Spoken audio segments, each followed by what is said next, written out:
Hello, friend. Happy Veterans Day. I'm so glad you're here with me. Would you like to know ways to give generously without spending a cent? Stick around till the end of the video and I'll share some of my favorites.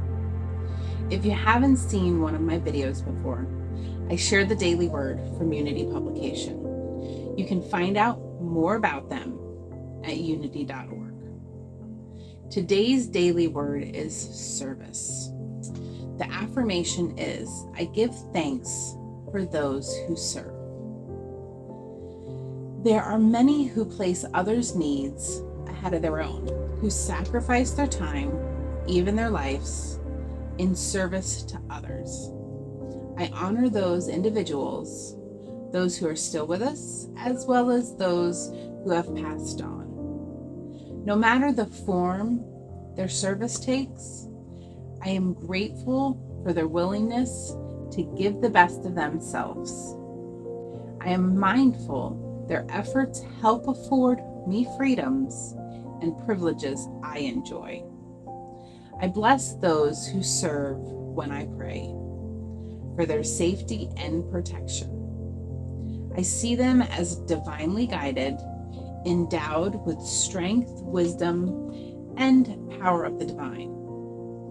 I pray that I will be inspired by their example as I am called to make the world a better place.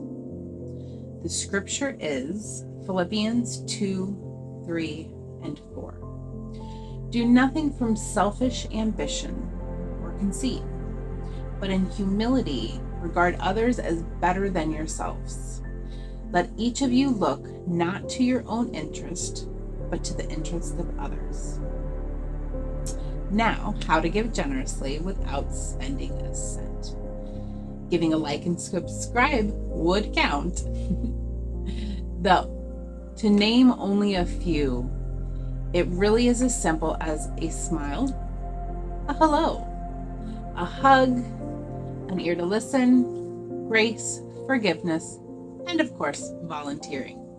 When I was first introduced to this thought, it was a duh and aha moment all in one. It made sense. These simple kindnesses of smiling and acknowledging a stranger, letting them know you see them. Saying hello takes barely any time and can really touch someone that is in need of that human connection. Grace and forgiveness is sometimes one of the hardest things to give, but so powerful for both the giver and the receiver. Remember, to hold a grudge is like taking poison and expecting it to kill the other person. It literally is slowly poisoning you and your body.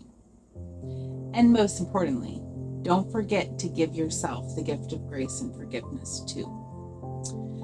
Some of the things we say to ourselves, we would never say to another human being. So we shouldn't be saying it to ourselves either. We need to be our biggest cheerleader, not our own worst enemy. Of course, being a listening ear is always something you can give generously of. And some consider time to be our most valuable asset we have.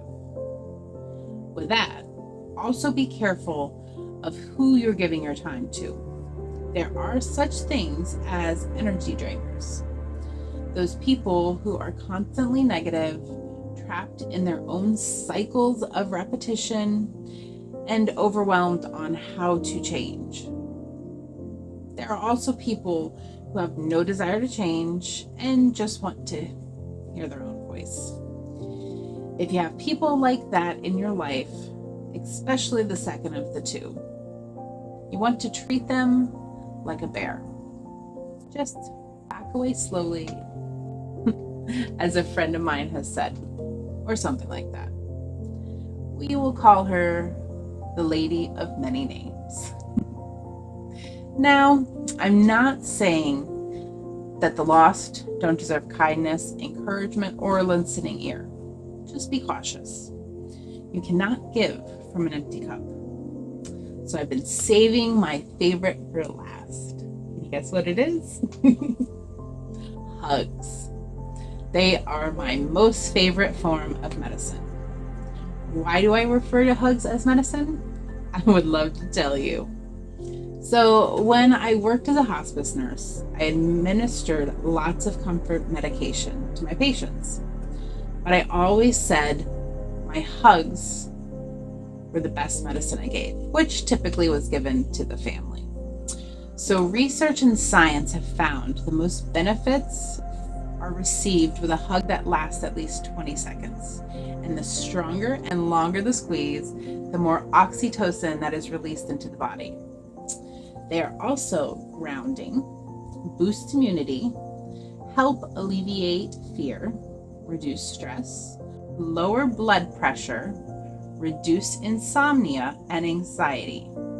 Interestingly, some studies say it decreases pain, but others say it increases the pain threshold.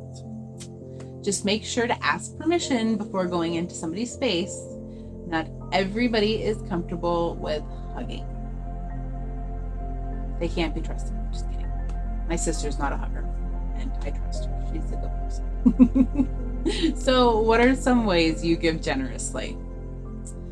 I hope you got lots of value for this. Remember, liking and subscribing is showing love. In conclusion, would you please join me in affirming that we are the beloved of God, whole, healed, well, perfect in this and every moment. Sending you big hugs, long, tight hugs, lots of love and blessings abundant. Be blessed and be a blessing. Know that I love you, but don't let me love you more than you love yourself. Till next time.